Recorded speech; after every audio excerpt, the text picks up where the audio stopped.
Welcome to Your Health Reset, where we address the real root causes behind health issues today to get you rapid results on your health journey so you can be who you came here to be, mind, body, and spirit.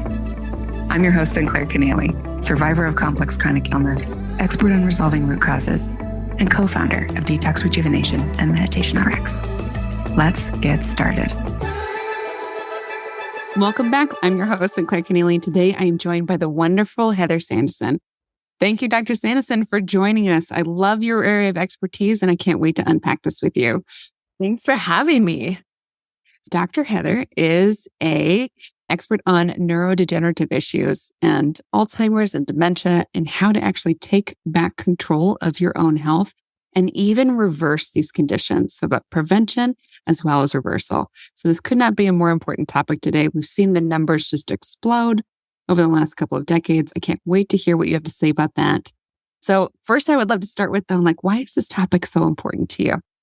Yeah, so this found me really. I was trained by Dr. Bredesen and showed up to his training as a skeptic. I understood from my instructors and any person who I had talked to who I thought had credibility that you could not reverse or prevent Alzheimer's, that really it was something like if you got it, it was a downhill slope. And to suggest otherwise to patients would be to give them false hope and it would be cruel. So I was told not to do that.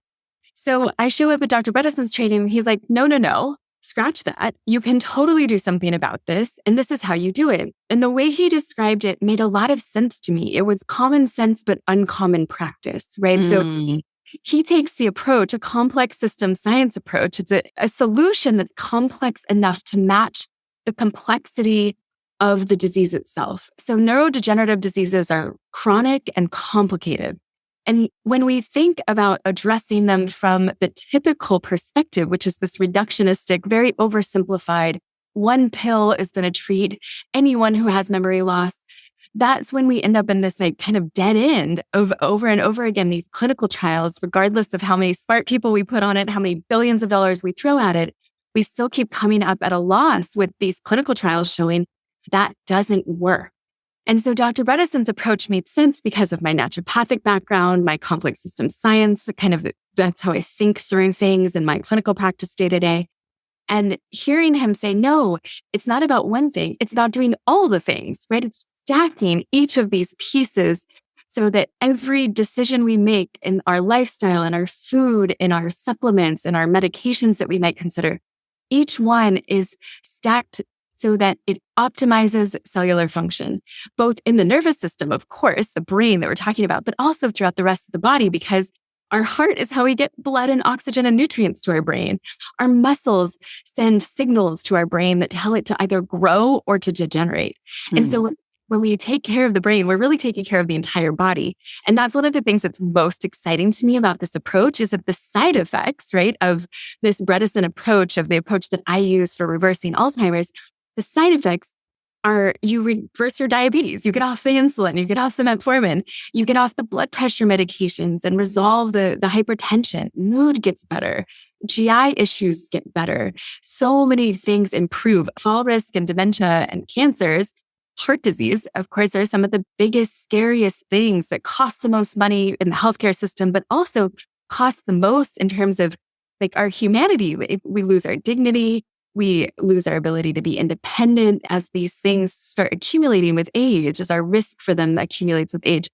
And this program reverses our risk for all of those things. So it's really, really fun to watch. Such a privilege to be able to watch my patients go in that direction, really switch their orientation from this accelerated aging process to actually enjoying better health than they've had in decades. That's amazing. Cool. So I can't wait to unpack your approach a little bit more. I really want to start with a broad view. In your mind, what are some of the factors for neurodegeneration today, including dementia and Alzheimer's and maybe conditions beyond that as well?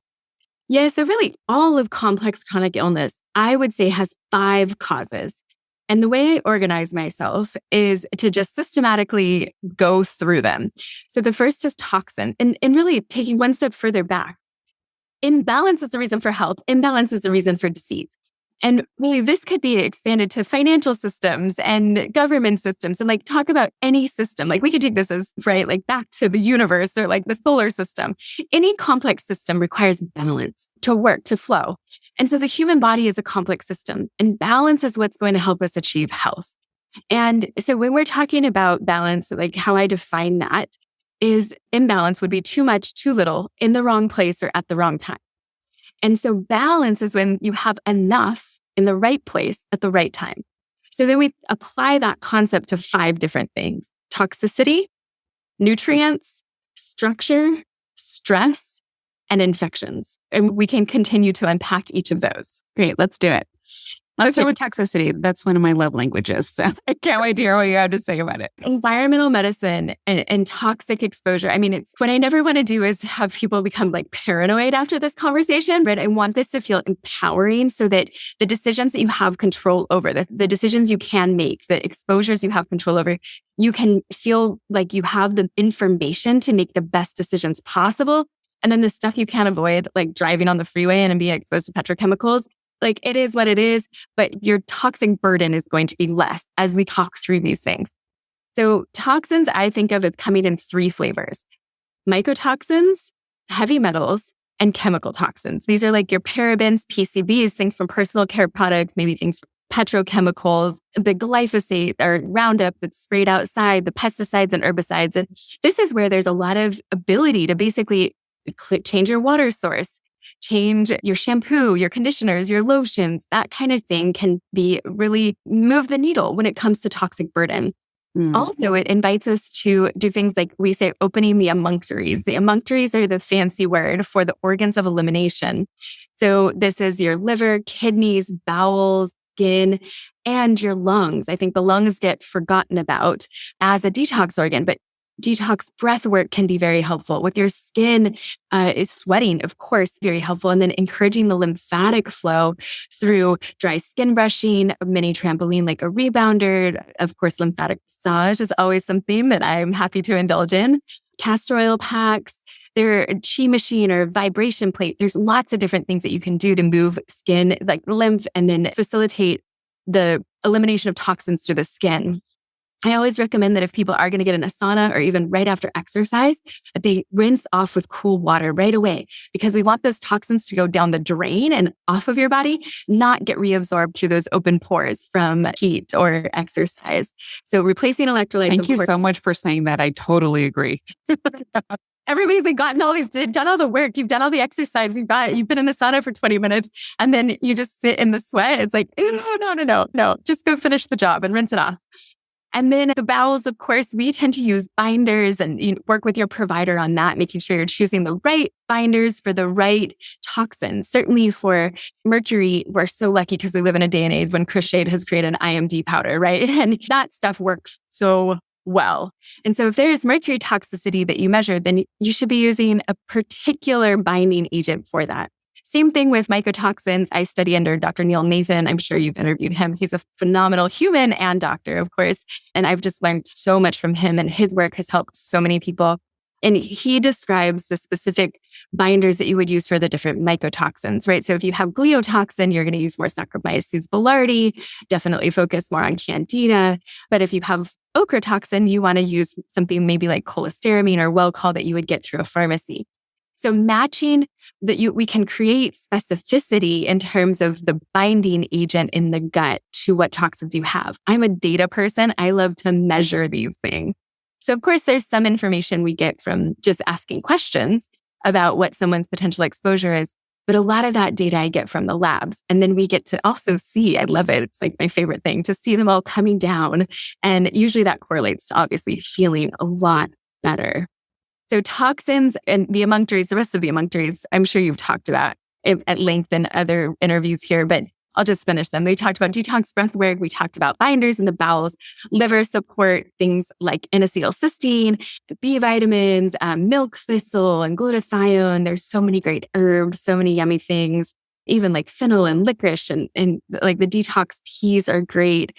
There's lots of ways to make sure that you're getting enough nutrients. The liver blows my mind. It's just so incredible how the liver will actually stop detoxification if you don't have enough of the nutrients to get those toxins fully through the pathways, those biochemical That's a good point. to make sure those nutrients are there so that doesn't become the bottleneck.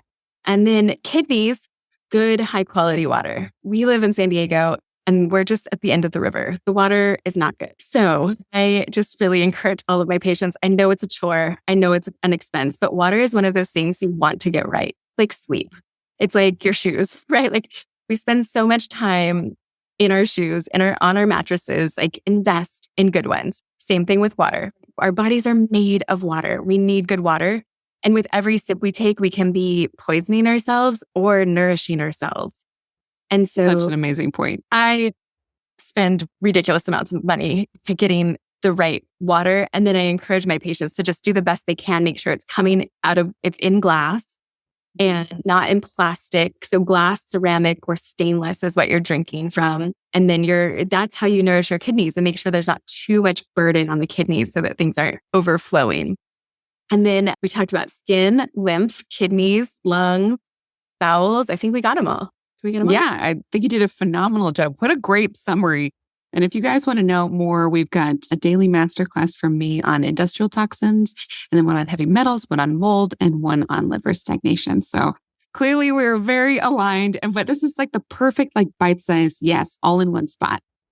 Okay, great. So what else do you want to make sure that we cover in terms of... Well, we could go in so many directions. In terms of root causes for dementia and for Alzheimer's, we know that environmental toxins are a part of the picture and that we have to address those head on. I totally agree with you about every detox system being supported in the proper order.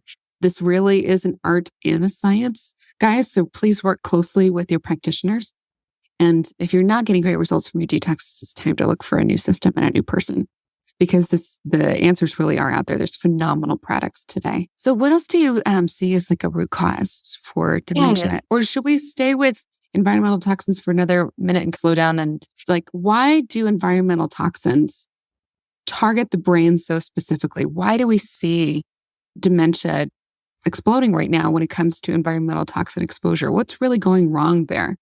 Yeah, in 2020, it got a little bit ignored because that was the year of the pandemic, right? But there was the Lancet is a very well-known, highly credible medical journal out of the UK, out of England.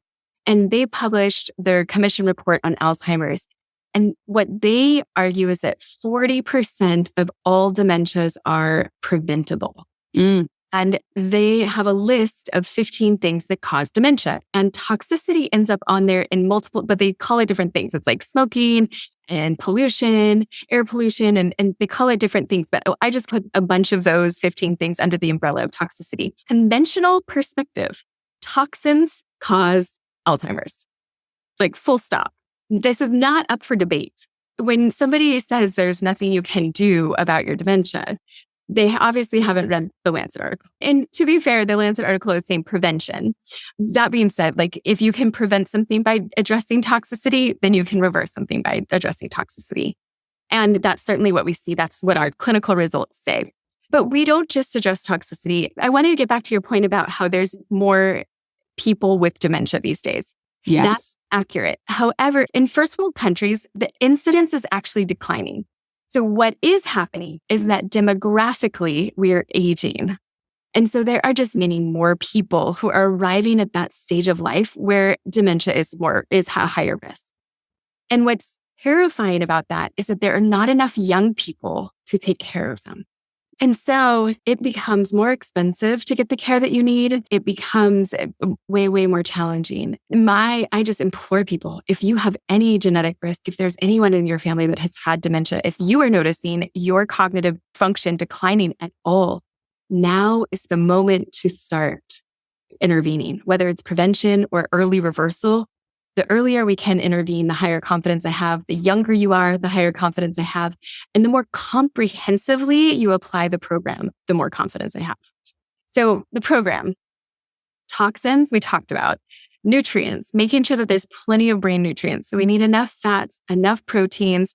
We need enough of the good phytochemicals, that the nutrients that we sometimes call nootropics that help support the brain. Things like bacopa and lion's mane and ashwagandha, and the list is long. But there are some really phenomenal products that put them all together And then, of course, B vitamins, phosphatidylcholine, phosphatidylserine, these good fat groups. There's a ton of nutrients that really help support the brain. And then there are the nutrients that actually cause brain degradation.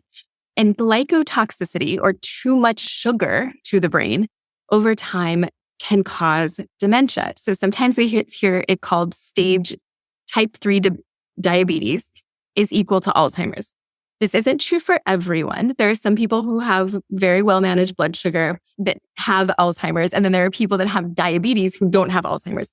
But there's a clear connection between them, that your diabetes risk, if you have diabetes, if you have high blood sugar, especially over long periods of time, you have higher risk for dementia.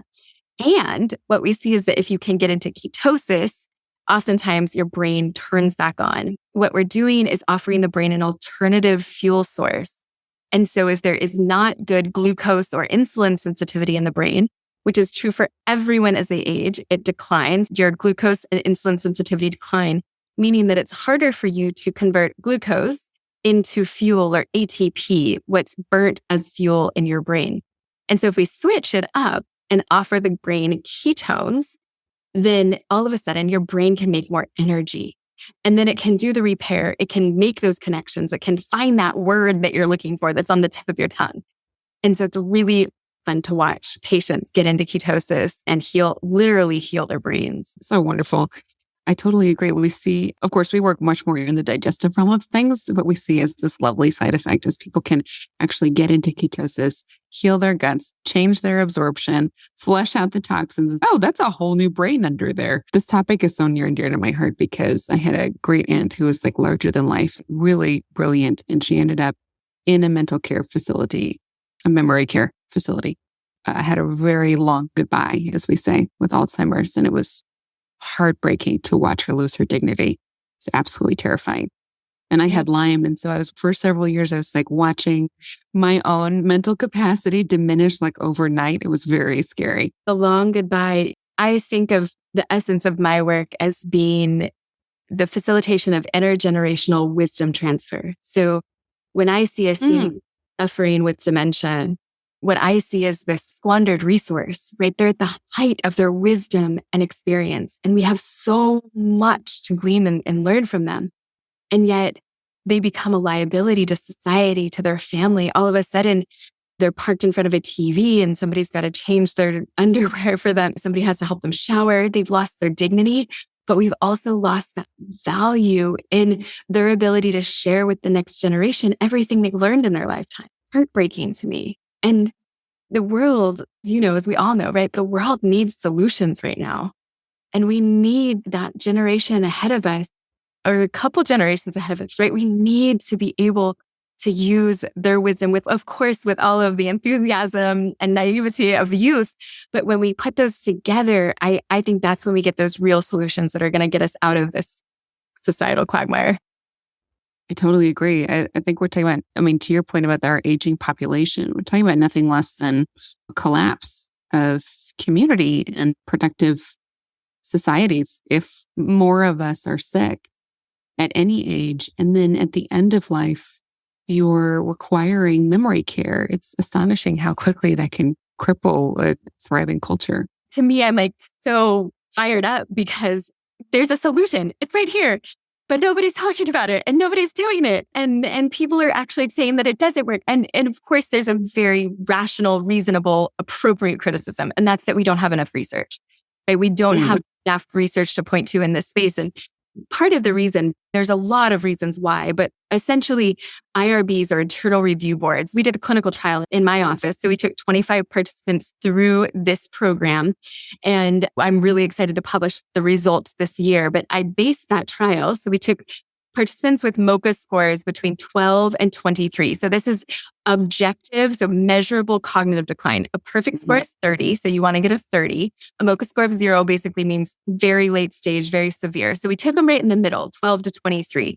So measurable, clear cognitive decline. This is not normal aging. This is not normal, I can't find my keys. Right. Like legit Alzheimer's diagnosis. And for 6 months, we took them through this protocol. And we did that because that's what I saw was working, that we could get reversal of cognitive decline in 6 months. So the results of that, I'm very excited to publish. but I can't talk about the details quite yet.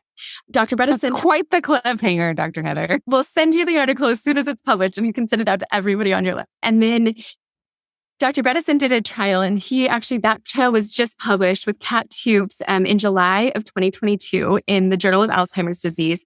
And 84% of the time, they are reversing dementia. They are reversing mild cognitive impairment. 84% of the time. Like, this is phenomenal. And this works. And other doctors who are doing the same thing, they see it working too.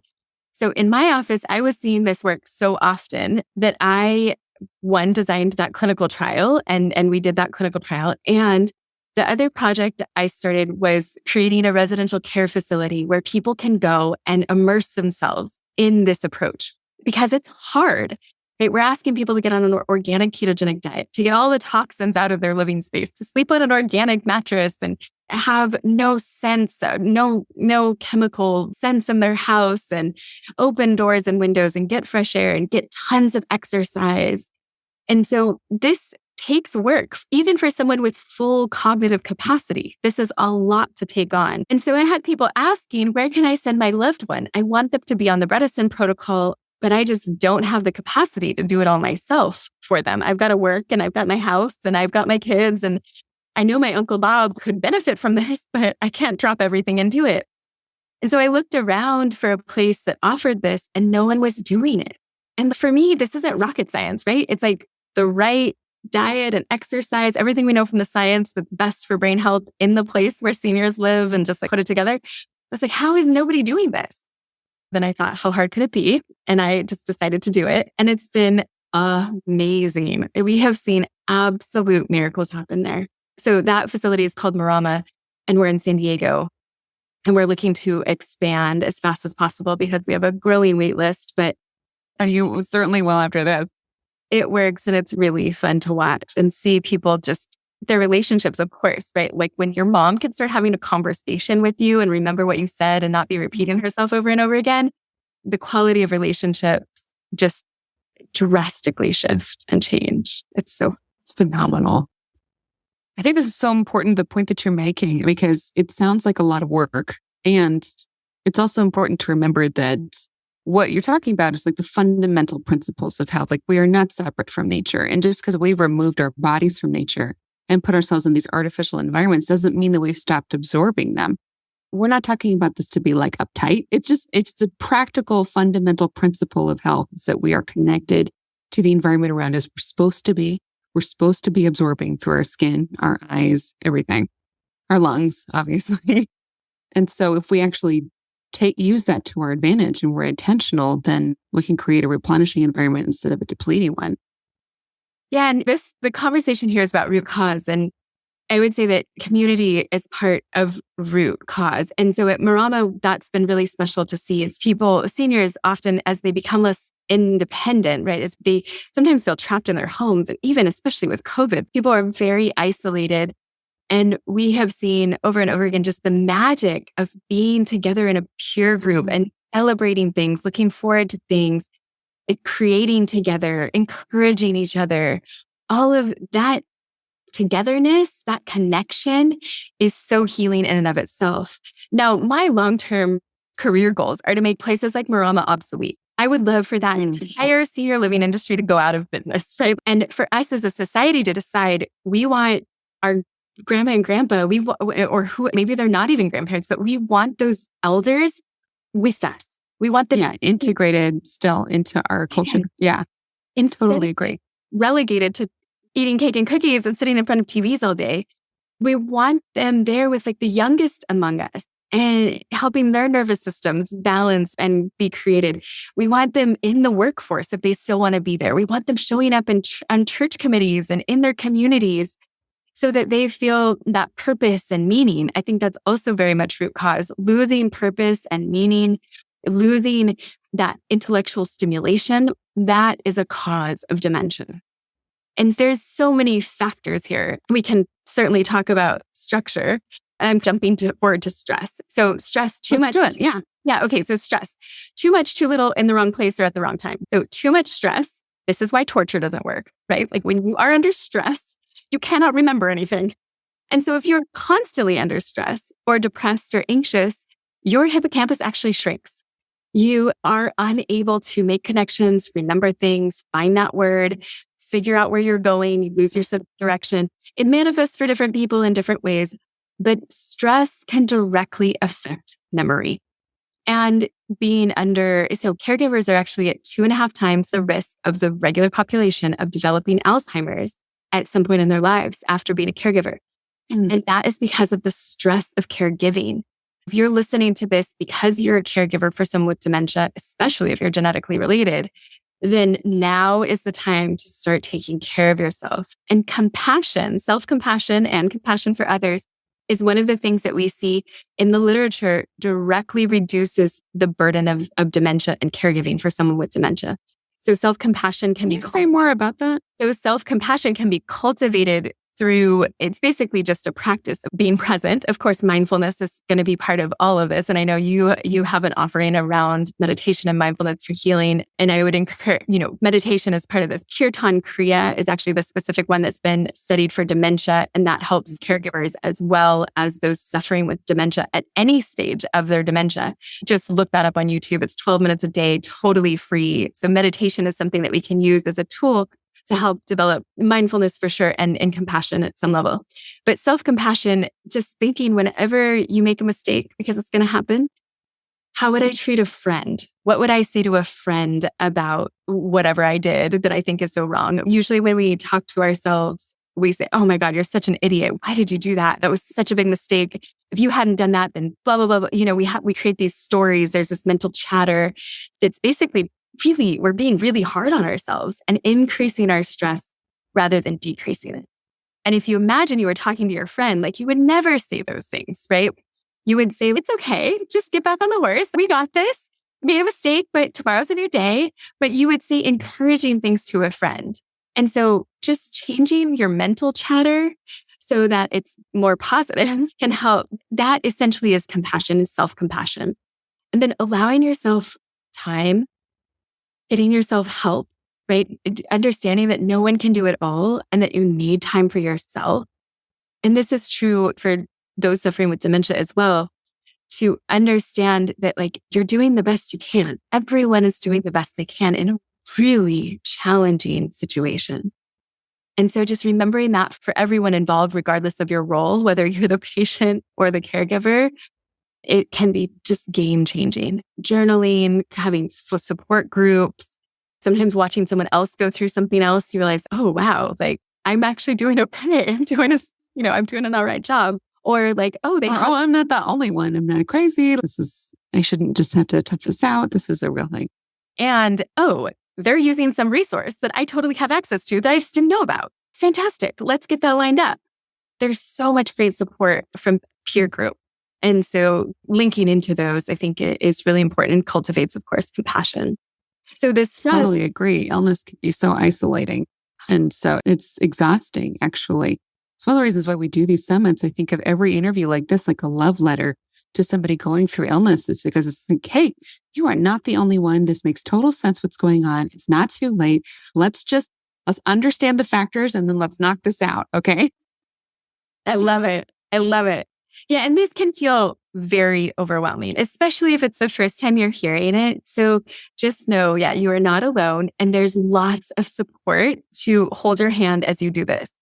And when we have people getting better, of course, my confidence goes up when they're doing all of it. And yet we have people who get better who just do part of it. So get started. And if you're not getting better in 6 months, then double down. What am I missing? I truly believe we're learning so much so fast in a clinical setting, places like Marama. We're learning so much so fast. I believe that in 5 years, we will know how to prevent and reverse 95% of dementia. This is possible. This is totally possible for Alzheimer's to be a rare disease. All we have to do is the work. It does take work, but everyone should know that it's an option. I think this is so important. I say the same thing about our chronic digestive issues that we work with in our practice and in our courses. That people get so used to having the problem that you forget, and that the work can sound very intimidating for one thing, because you're already in a fragile state. You're already at max. But if you're willing to dig in and just do a step at a time, literally just one piece at a time, and reap the benefits and the rewards of that, go at the pace that you need to, it's so much better than ignoring the problem or resigning yourself to it, because the cost of that is indescribable. So pacing is important. I love everything you're saying. Let's keep going. Let's charge forth. What are the other root causes that we haven't tackled yet? Okay, so one of the exercise is one of them. So structure, kind of stress structure here. Exercise, if you don't put any stress on your muscles and your bones, they fall apart, right? Like we need enough stress on them that we get, there's this concept called hormesis, or the hormetic effect. Have you presented this probably in lots of your classes? Yeah, I think it's in the day one. Exactly where it should be. So this hormetic effect, this idea that we need to stress the system enough, not so much that it collapses, right? Not so much that you die, of course, but we stress the system enough that we create more resilience, more adaptability. And this could be a definition for health, right? Like your ability to adapt to the environment you're in and the stressors in your life. And so we do this with exercise, and we do this with oxygen, and we do this with hot and cold, and we do this with fuel. With ketosis is essentially this hormetic effect in play through not calories, but limiting carbohydrate. So when we stress the system a little bit, we get more resilience. And that's what we're doing with exercise. We get people moving. Now, that's one thing that we're getting. That certainly is one piece of it. But also with exercise, you're getting blood flow. You're getting blood flow to the brain. You're getting all the endorphins.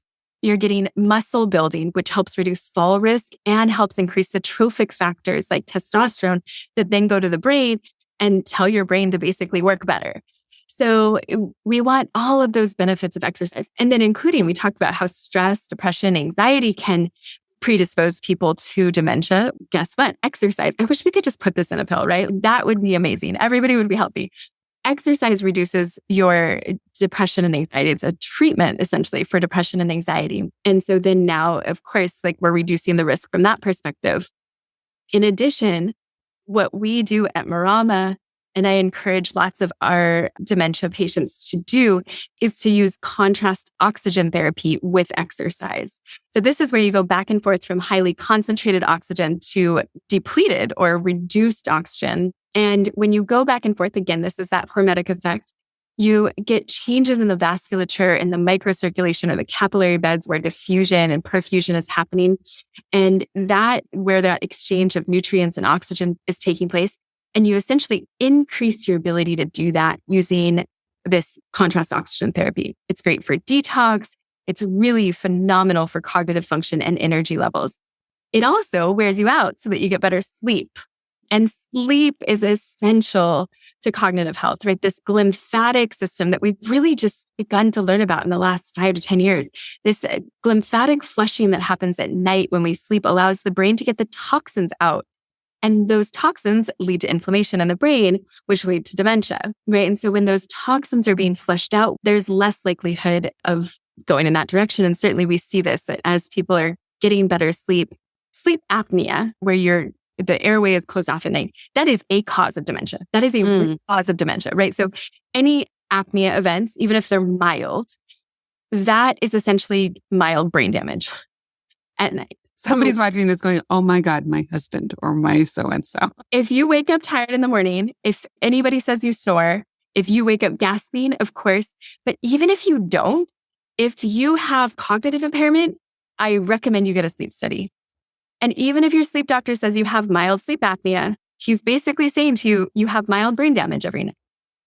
Get a CPAP or get an oral dental device. Do whatever you need to do to keep your airway open at night, because your brain deserves oxygen 24 hours a day. And if it's not getting... Let's not be stingy. Sleep is crucial. Sleep is root cause. And then getting really good, restful, high-quality sleep, of course. I recommend on an organic mattress so that you're not absorbing toxins at night, and make sure it's not moldy, of course.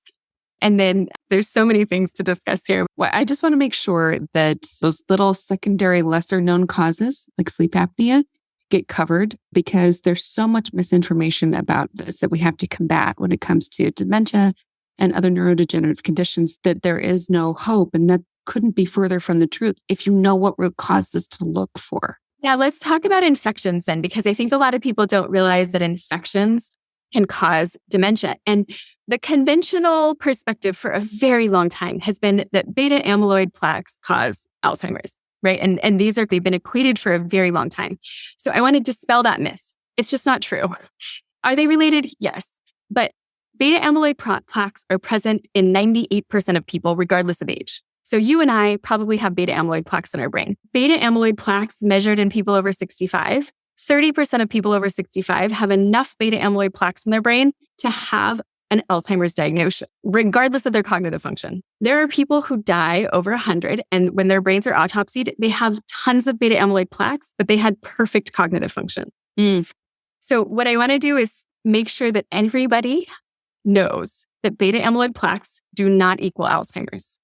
Are they related? Yes, there is some relationship, but they are not primary. And now the other question that this makes me think of is, why are there beta-amyloid plaques to begin with? What is the cause of them? And the cause of beta-amyloid plaques is typically a combination of things. One, genetic predisposition. So people with ApoE status that includes a 4, so it can be a 4-4 or a 3-4, they are at a much higher risk of developing dementia in their lifetime than people who have a 2-3 or a 3-3. So basically you get one from your mom and one from your dad. You can get a 2, 3, or 4. And this is at the ApoE, it's the shape is what that's basically describing. And so if you have a 2-2, you have very low risk of dementia. It's like 9%. Or 2-3, you actually have protective risk. The general population has about a 13% chance of developing dementia in their life, so a little over 1 in 10. If you have a 3-4, you have a 30% chance of developing dementia in your lifetime, so 1 in 3. This means you need to work harder than your neighbor or your spouse to prevent dementia. If you have a 4-4, you have a 1 in 2 risk of developing dementia. 1 in 2, so 50% risk of developing dementia in your lifetime. So again, you need to work harder. Also, super interesting, if you come from a large family, so if you have many siblings, you have an even higher risk, especially if you're all 4-4, you have a higher risk of developing dementia. So big families, this ApoE status, these contribute to genetic risk. So then when you have this genetic risk that's ApoE related, this is your propensity to create beta-amyloid plaques is basically what we're talking about here. If you have this ApoE 4-4 status, then if you get herpes, you are going to make beta-amyloid plaques very fast. If you have gum disease, you are going to make beta-amyloid plaques very quickly. If you get Lyme, like you mentioned that you struggled with Lyme, if you end up with Lyme or the Lyme co-infections, that will trigger the production of beta-amyloid plaques very quickly in your brain. And I suspect COVID will do the same, but I don't know that for sure. But it's newer, but I suspect that will come out because COVID clearly creates cognitive decline in many people. Why are the beta-amyloid plaques being produced? It's because they're antimicrobial. They are inflammatory, yes, but much of our immune system is inflammatory. So they are there to protect you, right? The beta-amyloid plaques, these plaques and tangles that are associated with dementia are there because something triggers them. And it's your brain trying to wall off the infection or the toxin or whatever it is that's going to kill you or destroy your brain. And so what we see when we apply this concept, what we see is exactly what we would expect when you have a drug that reduces beta-amyloid plaques. You actually have a reduction in cognitive capacity. So as you take out the beta-amyloid plaques, the drugs were great at doing that. They do a phenomenal job getting rid of beta-amyloid plaques. But people's cognitive function declines rapidly. And that's because you just took away the protective mechanism. Nature's it just blows my mind. Like our divine design, there's so much brilliance in it. And when we try to usurp it, it doesn't work. But when we support it, we get health. I'm so glad to hear you say this because I've been trying to find the expert that will actually take down this myth about amyloid plaque. And you did it without me even asking. It's like blaming the cholesterol. It's like blaming the plumber for showing up to deal with the broken pipe or blaming the fireman that shows up to the fire. Like, your body's not stupid. It's absolutely there for a reason. So let's look systemically. Yeah, there's a book for anybody who wants to nerd out on this more. It's called How Not to Study a Disease. Legit, that's the name of the book. The Story of Alzheimer's. And it's by a gentleman, Carl Harroup, and it was published by MIT Press just in January of 2022. I read the whole thing on a plane because it's like the most engrossing story to me about what went wrong, right? Like, why have we been barking up this tree for so long, spending so much money and so much time studying the exact wrong thing? Here we are with the baby boomers aging, so many people about to get dementia, and we don't have solution.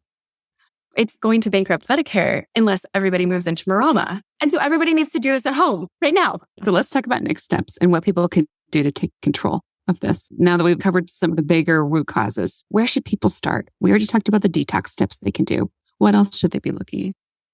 Yeah, ketogenic diet. Like if you're going to do one thing, I would say get on an organic ketogenic diet. And there's lots of cookbooks like the Ketotarian cookbook I love. Anna Kabecka has the Keto Green 16 book, which I think is great. So focusing, this isn't, in my opinion, the best keto diet is not bacon and eggs and cheese. It's lots and lots of veggies, but just restricted carbohydrates. And then I have a course called Marama at Home. So it's just Marama, MARAMAATHOME, Marama at Home.